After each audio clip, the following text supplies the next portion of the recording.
C'est bon? Let's go. Allez, let's go. Là. Parfait. Salut à tous. Aujourd'hui, on va parler des problèmes de miction et donc tous les problèmes qui entourent les troubles mictionnels chez l'homme. Bonjour. Bonjour. Qui es-tu? Moi, je suis Alexis Santi, je suis urologue, donc chirurgien urologue, installé en libéral depuis 2019 maintenant. Et donc, je m'occupe, entre autres, des problématiques d'hypertrophie bénigne de prostate et de troubles mictionnels chez l'homme qui peuvent résulter de cette pathologie. Et comment t'en es arrivé là?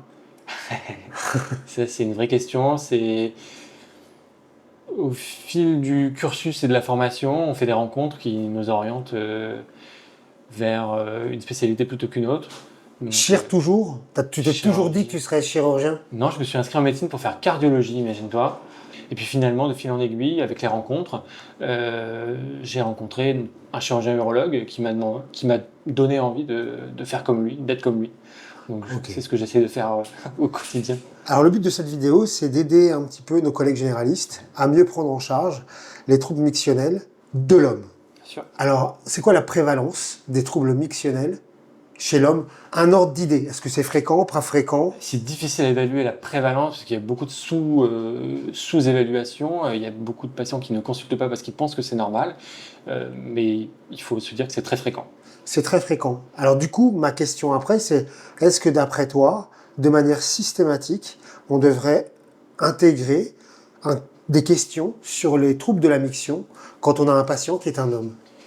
À mon avis, c'est assez facile, effectivement, je suis d'accord avec toi, c'est assez facile de faire ça en consultation de médecine générale et d'introduire et de poser des questions très générales. Vas-y. Quelle question? Première question, c'est est-ce que vous levez la nuit? D'accord? Et il y a des patients qui pensent que c'est normal, finalement, après 50 ans, après 60 ans, de se lever 3-4 fois la nuit. Ils pensent que c'est l'évolution naturelle des choses. Alors que non, pas forcément. Ça peut révéler une hypertrophie de prostate. Ça peut révéler aussi d'autres troubles dont on va pouvoir éventuellement parler. Est-ce qu'il y a une fréquence de miction normale, nonobstant la nuit, où se lever la nuit, c'est pas normal, sauf si on a bu et on s'est mis une grosse mine.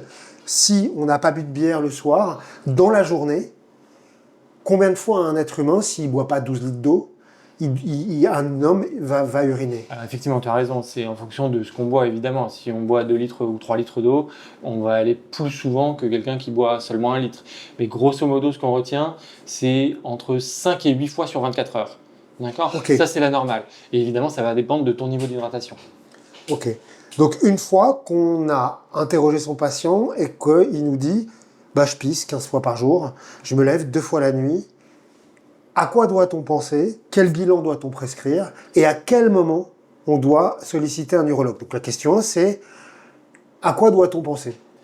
Bah, ça dépend à qui tu t'adresses, mais effectivement, si tu t'adresses à un patient homme de plus de 50 ans, on doit penser à une hypertrophie de prostate en priorité, d'accord?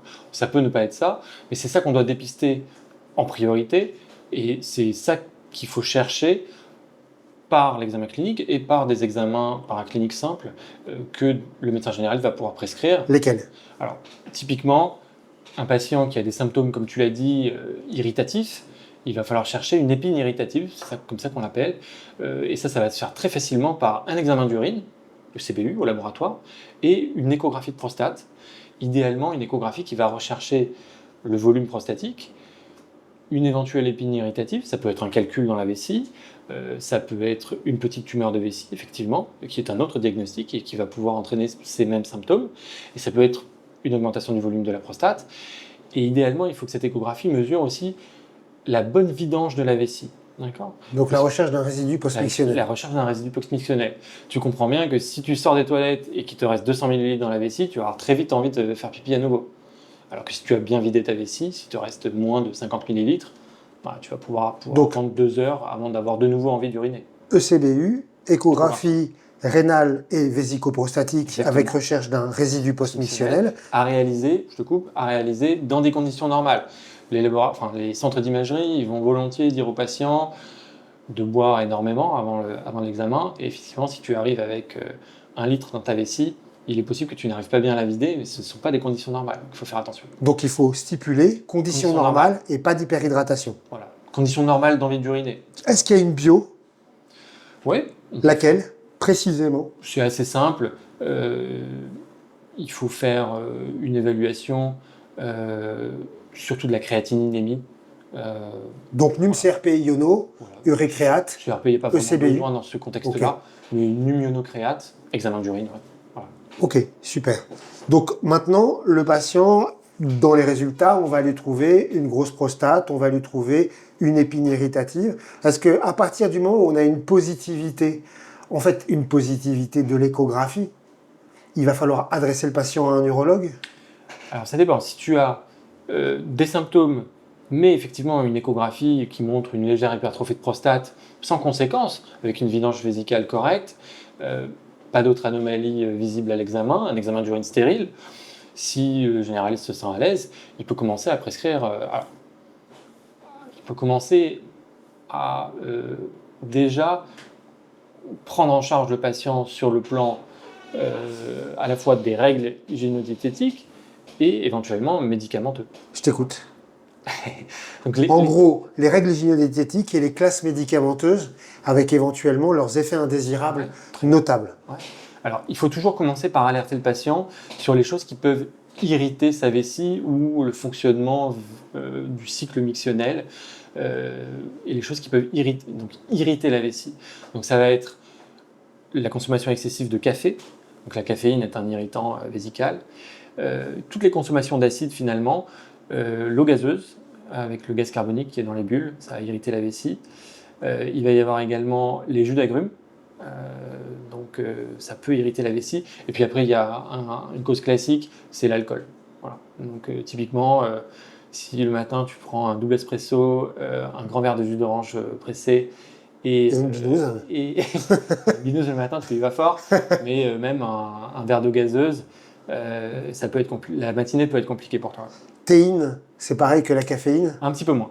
mais ça reste un facteur irritatif ou pas? Un peu moins, mais ça dépend des patients. Mais un peu moins que la caféine, ouais. La question du pipi stop, c'est-à-dire moins boire à partir de 19h, est-ce que c'est des Alors ça, c'est pas 18h? pipi stop. Enfin, Pipi stop, c'est s'arrêter au milieu de... On disait ça aux femmes, s'arrêter au milieu de la miction, retenir pour essayer de contracter le périnée. Donc ça, il faut surtout pas faire. d'accord. Et donc là, on parle des hommes. Effectivement, on peut, pour les patients qui se lèvent plusieurs fois la nuit, on peut effectivement les alerter sur... En tout cas, leur conseiller de diminuer l'hydratation à partir de 18 ou 20 heures, ça dépend de l'heure du coucher.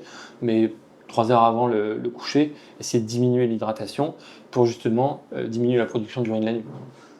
Médicaments. Médicaments. Alors, il en existe plusieurs sortes qui ont effectivement chacun leur effet indésirable. On peut commencer pour des symptômes légers par de la phytothérapie. Donc il y a des médicaments qui marchent très bien, Pernexon par exemple, Tadénan. Donc c'est des médicaments qui sont extrêmement bien tolérés et qui peuvent déjà avoir un petit effet local anti-inflammatoire et diminuer notamment tout type de symptômes, mais des symptômes irritatifs ou une dysurie avec un débit un petit peu affaibli. Donc on peut commencer par la phytothérapie, ça a comme avantage d'avoir aucun effet secondaire. Et après, si les symptômes sont un peu plus marqués, ou si tu as une inefficacité des traitements par phytothérapie, le grand classique, c'est quand même de commencer par les alpha-bloquants. Donc il y en a plusieurs de connus, l'oxatral par exemple, la silodosine, la tamsulosine. Alors ces médicaments, ils ont des effets secondaires. L'oxatral, l'alfusosine peut avoir des effets secondaires centraux avec des chutes de la pression artérielle qui peuvent entraîner une hypotension orthostatique, notamment chez les sujets les plus âgés. Donc il faut les prescrire avec un petit peu de... En tout cas, il faut rechercher ce type d'effets secondaires. Il y a d'autres alpha-bloquants plus sélectifs de la prostate, type silodosine, qui marche très bien, mais qui peut avoir des effets sexuels assez invalidants, type baisse de la libido, anéjaculation. Éjaculation rétrograde. Anéjaculation ou éjaculation rétrograde, tu as raison. Et parfois même dysfonction érectile. Ouais, ça peut arriver.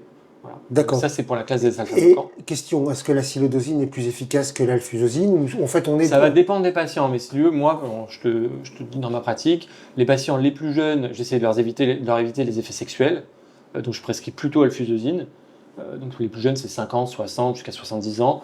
Et après, pour éviter justement les effets centraux, notamment sur la tension artérielle, les patients les plus âgés, j'ai tendance à leur proposer plutôt L'acylodosine. l'acylodosine par exemple, euh, parce que ça s'adresse à des patients plus âgés qui ont souvent moins de problématiques sexuelles, enfin moins d'intérêt pour la sexualité.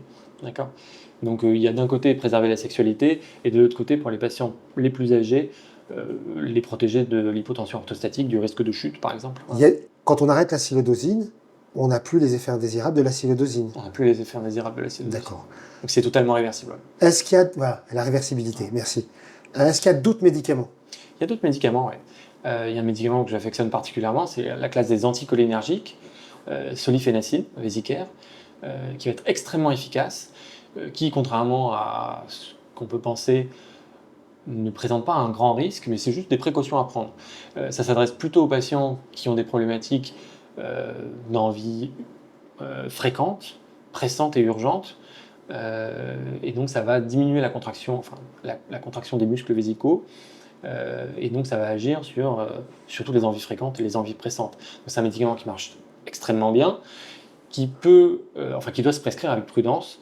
Pourquoi? Parce que ça peut, en diminuant la contractilité, ça peut faire une chute du débit urinaire, d'accord ?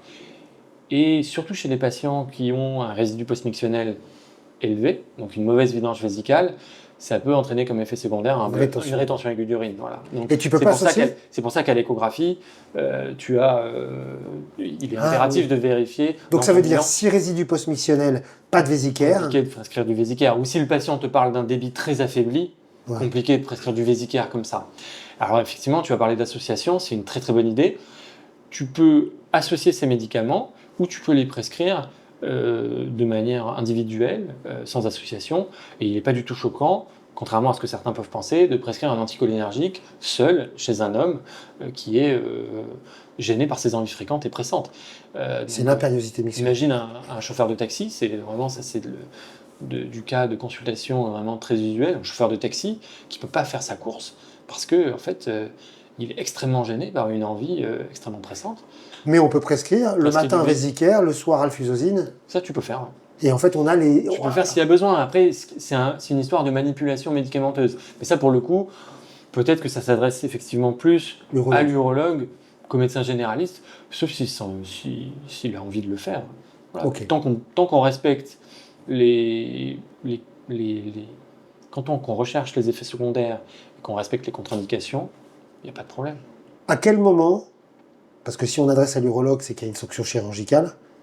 Il peut. Non, pas forcément. Non, mais pas forcément. Mais dans l'idée, c'est à quel moment bio, point d'interrogation, écho, point d'interrogation, ECBU, point d'interrogation. On est médecin généraliste, on a un patient qui a des troubles mictionnels, on l'a traité bien, il est sous alfuzosin, il est sous permixon. À quel moment on doit dire non mais là tu dois voir l'urologue, mec?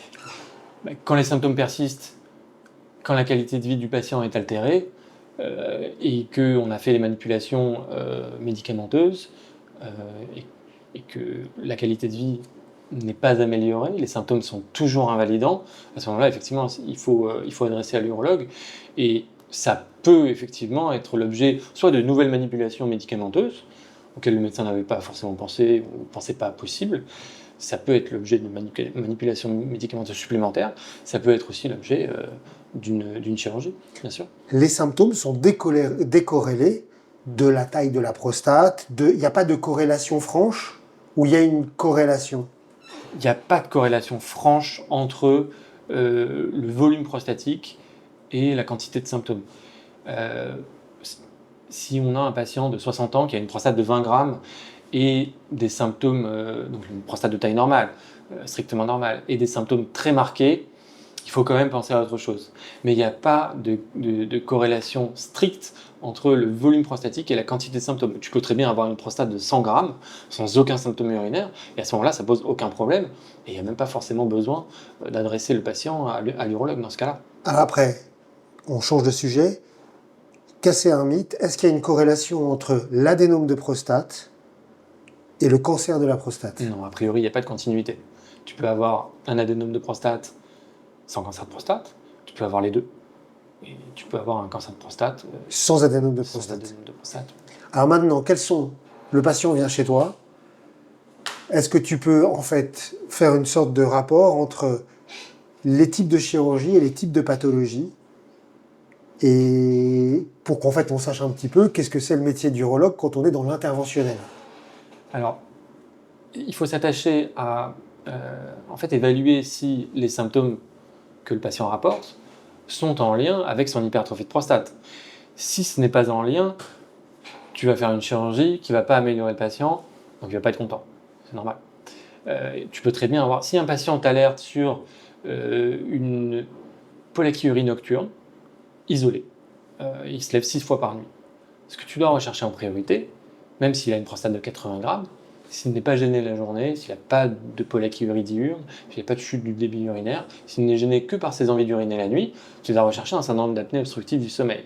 D'accord ? D'accord. Voilà. Et donc, il faut bien faire attention. Si le patient vient te voir avec une nicturie isolée, une pollakiurie nocturne isolée, qu'il a un adénome, que tu l'opères de son adénome, et que tu n'avais pas recherché avant le syndrome d'apnée obstructive du sommeil, il risque de ne pas être amélioré par ta chirurgie. Donc il faut voir l'imputabilité en fait de l'adénome de prostate. C'est ça notre métier. L'imputabilité de l'adénome de prostate dans les symptômes urinaires que le patient décrit, rapporte. Et puis après, quelle chirurgie on va pouvoir lui proposer pour lui solutionner son problème. J'ai entendu parler de débimétrie, de cystoscopie. C'est quoi la place de tout ça dans le trouble mictionnel? Alors la débimétrie, c'est toujours pertinent. Ça permet de voir... Alors, typiquement la débimétrie, tu vas avoir une courbe en cloche, idéalement en fait, avec un débit qui est d'emblée ou très rapidement maximal, si possible au-dessus de 20 ml par seconde, d'accord. Et puis après une décroissance un petit peu progressive du débit avec une cloche unique. Voilà, ça c'est le débit, la débimétrie idéale. Et si tu as une débimétrie avec une courbe saccadée,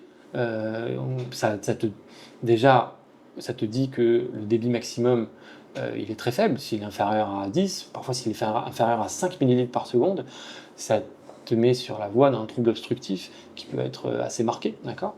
Et si tu as une courbe polyphasique, on appelle ça, c'est un très bon signe de syndrome obstructif. Donc c'est c'est une masse qui comprime, ouais. Que ce soit intrinsèque ou extrinsèque, parce que ça peut être des pathologies de la voie urinaire, ouais. Comme ça peut être des pathologies prostatiques, comme ça peut être des pathologies digestives. Ok. Et donc la cystoscopie, pour répondre à ta question, elle est faite surtout si tu as un doute. Parce que si tu sens qu'il y a une décorrélation entre les examens que tu as faits et ce que le patient rapporte, mettons, j'ai un patient qui vient avec, un jeune patient, 40 ans, il vient avec une symptomatologie dysurique isolée et une prostate de 20 grammes. C'est difficile comme ça de mettre l'imputabilité de sa prostate, de son adénome de prostate qu'il n'a pas vraiment, sur sa chute du débit urinaire. Donc tu vas faire une cystoscopie pour essayer d'en savoir plus et de voir si tu n'as pas autre chose. Éventuellement, et dans ce cas particulier, un rétrécissement de l'urètre, une sténose de l'urètre qui peut tout à fait être la cause de... Lié à quoi? C'est-à-dire s'il y a une sténose? Alors, sténose de l'urètre, il y a trois causes les plus fréquentes. C'est post-infectieuse, post-traumatique. Donc typiquement, c'est les cadres de vélo ou barres dans un parc, derrière, okay. Voilà, traumatisme en arrière des bourses. Donc ça, c'est pour voyeur, même à distance, de sténose de l'urètre. Et la troisième cause, c'est indéterminé. Voilà. C'est une excroissance qui a... C'est un rétrécissement cicatriciel d'une partie de l'urètre, souvent c'est l'urètre bulbaire. Ça nécessite une intervention chirurgicale, mais qui n'est pas la même que celle de la... Mon patient, je l'ai envoyé te voir, tu lui as fait une cystoscopie, qu'est-ce que je dois surveiller en post-cystoscopie et qu'est-ce que je dois faire? Quels sont les symptômes, les complications attendues d'une cystoscopie, s'il y en a? Il n'y en a peut-être pas. Complications attendues, bah, la plupart du temps non, mais comme tout geste, ça peut être suivi d'une complication. Le plus fréquent, c'est les infections urinaires. C'est l'infection. Donc ça veut dire fièvre post-cystoscopie. Majoration des symptômes urinaires dans les 3 jours qui suivent. Apparition de fièvre qui peut être due à une prostatite, c'est possible. Donc voilà, fièvre post-cystoscopie, fièvre nue, c'est pareil, on pense à une infection urinaire. Jusqu'à preuve du contraire, c'est une infection du bas appareil urinaire. Ok. Ensuite, c'est quoi maintenant, parce qu'en fait on en a discuté plusieurs fois, c'est quoi les options chirurgicales? Et alors, il y a le cancer, il y a l'adénome de prostate, il y a les pathologies neurologiques de la vessie. C'est quoi un peu les options chirurgicales que vous avez? Et pour en parler, c'est-à-dire pour dire aujourd'hui comment ça se passe, parce que la dernière fois on m'a parlé d'une vaporisation de la prostate. C'est quoi aujourd'hui vos outils pour traiter la pathologie prostatique? D'accord. Euh, alors, on a pas mal de choses, et ça a pas mal évolué ces dernières années, donc c'est pas mal qu'on en parle. Euh, Ça va dépendre. Alors déjà, ça, du coup, c'est notre boulot et c'est à ça qu'on sert. On en a parlé, l'imputabilité en fait de l'adénome de prostate dans les symptômes urinaires. Si on décide que on a des symptômes qui sont pas équilibrés, mal équilibrés par les médicaments, et que il faut passer à la vitesse supérieure, c'est-à-dire opérer, à ce moment-là, on va décider quelle est la meilleure solution chirurgicale. Il y a eu pas mal d'évolutions ces dernières années. Ça va dépendre essentiellement de ton âge, de ton volume prostatique. D'accord. Euh, Avant, on avait deux solutions. C'est la résection endoscopique de prostate, RTUP. Donc ça, c'est par les voies naturelles. Et on venait, on disait gratter la prostate, on faisait des copeaux et on élargissait en fait le canal au niveau de l'adénome de prostate. C'est une intervention qui marchait très bien, qui avait comme risque à long terme le récidive d'une repousse de l'adénome. Et pour les adénomes les plus gros, supérieurs à 80 grammes, on faisait ce qu'on appelle une adénomectomie voie haute. Donc c'est une incision, une ouverture de la vessie et une énucléation de l'adénome. Alors c'est un traitement qui a le mérite d'être tout à fait complet, mais qui nécessitait une ouverture et un sondage vésical assez prolongé pendant 5-6 jours. C'est une intervention qui tend à disparaître en fait de par l'évolution des techniques. Alors maintenant, grosso modo, pour les patients qui relèvent d'une chirurgie, on va faire appel essentiellement à l'énucléation prostatique au laser. D'accord. Donc ça a l'avantage de traiter par voie endoscopique tous les volumes prostatiques jusqu'à 160-180 grammes. C'est pas très fréquent de toute façon d'avoir des adénomes de prostate plus volumineux que 160 grammes. D'accord. Et donc avec cette technique, par les voies naturelles, tu vas pouvoir traiter efficacement la quasi-totalité des patients. Le patient est sondé combien de temps après l'intervention? 1 à 2 jours. 1 à 2 jours. Les complications, bon, l'infection, ok, le saignement? Alors, complications, effectivement, complications, infections, comme toutes les interventions finalement, assez rares quand même. Saignement post-opératoire, honnêtement, souvent, ça se décide dans les 3 heures qui suivent l'intervention. S'il n'y a pas de saignement particulier, en général, dans les suites, ça se passe très bien. Un petit bémol pour les patients qui sont effectivement sous anticoagulants, chez qui il peut y avoir des saignements un petit peu plus prolongés. Avec des fenêtres thérapeutiques. Voilà, qui nécessitent un sondage éventuellement prolongé à 3 jours. Voilà. Et donc une nouvelle stratégie chirurgicale, je crois. Enfin. Ah oui, tu veux parler du résumé. Oui. Voilà, la vaporisation. Et voilà. Qu'est-ce que c'est? En fait, tu vas. Alors, ça ne s'adresse pas à tous les types de patients. C'est un petit peu, si tu veux, pour remplacer le traitement médicamenteux chez les patients qui ne le tolèrent pas bien ou qui n'ont pas envie de prendre le médicament. Donc, c'est par les voies naturelles, sous anesthésie générale le plus souvent. On va faire une vaporisation, en fait, de l'adénome de prostate par l'intérieur. Ça va induire une petite nécrose et ça va élargir le canal. L'inconvénient de cette intervention, c'est que ça nécessite en général un sondage assez prolongé d'une semaine. En effet indésirable, c'est pareil, enfin en complication, parce que sur le traitement laser, il pouvait y avoir les éjaculations rétrogrades. Alors, effectivement, on n'en a pas parlé, ça c'est impératif de prévenir les patients. Tous les patients sont prévenus de ça. Il faut anticiper en post-opératoire une éjaculation rétrograde, qui n'est pas une complication de l'intervention, hein, qui est un effet indésirable attendu. D'accord. C'est un petit peu différent. 100%. Quasi 100%. Quasi 100%. Donc l'éjaculation va continuer de se faire dans la plupart des cas, mais le sperme va se mélanger aux urines et être évacué, éliminé et ça en même pose temps pas que les plus urines, de ça pose aucun problème. Ça pose aucun problème. Simplement les problèmes de fertilité.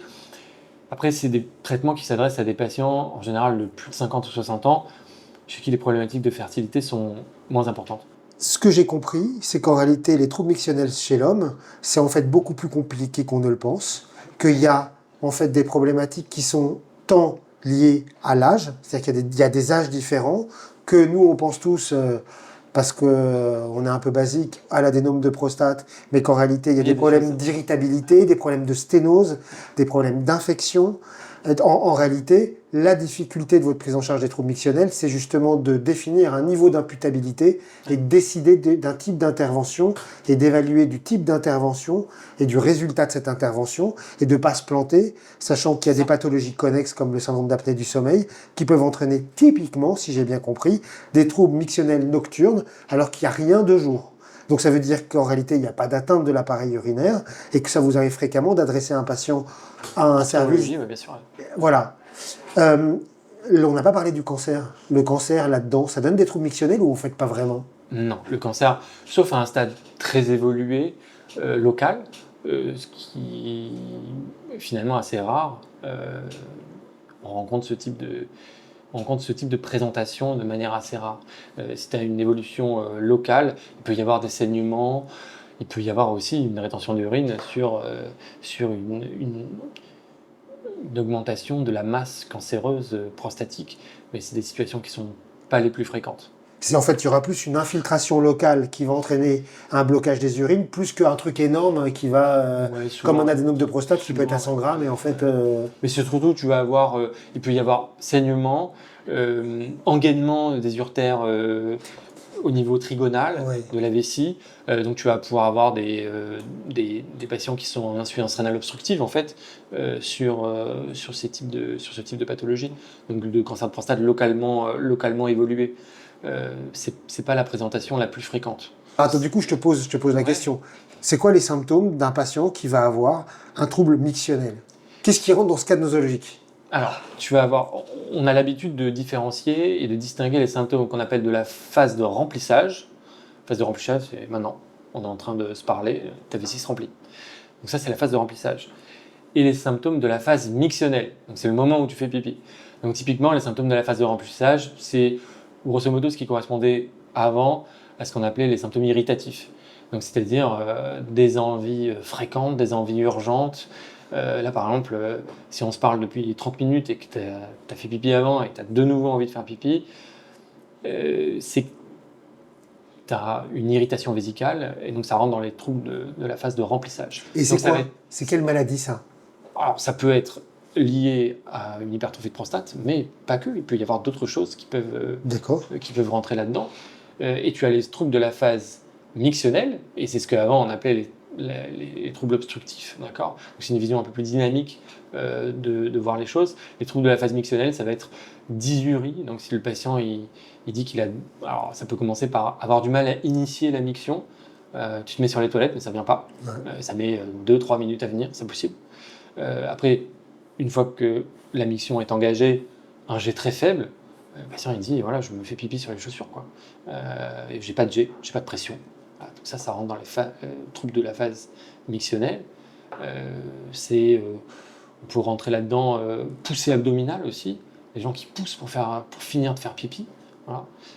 Donc qui utilisent la pression abdominale pour finir de vider la vessie. Donc ça, en général, c'est le signe d'une obstruction assez marquée. Comment est-ce qu'on explique la variabilité que tous les gars qui ont des pathologies mictionnelles décrivent des symptômes? C'est-à-dire que c'est jamais un long fleuve tranquille où c'est toujours la même chose. C'est jamais juste crescendo. On a vraiment l'impression qu'il y a une sorte de variation des symptômes qui sont plus ou moins intenses. Alors, si on ne respecte pas les règles hygiéno-diététiques, ça s'explique. Mais comment on s'explique cette variabilité-là? Alors justement, ça s'explique par Déjà, c'est très fréquent la variabilité, donc c'est ça qu'il faut retenir aussi, c'est qu'il y a des patients qui disent parfois ça va bien, parfois ça va moins bien, et c'est fluctuant, c'est très fréquemment rencontré. Et donc comment on l'explique? On l'explique déjà, comme tu l'as très bien dit, c'est plurifactoriel en fait. Tu peux avoir une hypertrophie de prostate, mais qui peut être décompensée par plein de choses. Soit une petite infection à un moment donné, soit sur le plan hygiéno-diététique, si tu te prends 5 cafés, forcément tu as une hypertrophie de prostate, tu fais un petit écart alimentaire, tu le payes. Donc ça va être ça. Et puis après, il peut y avoir des inflammations prostatiques dont on n'explique pas trop la raison et qui peuvent survenir à n'importe quel moment.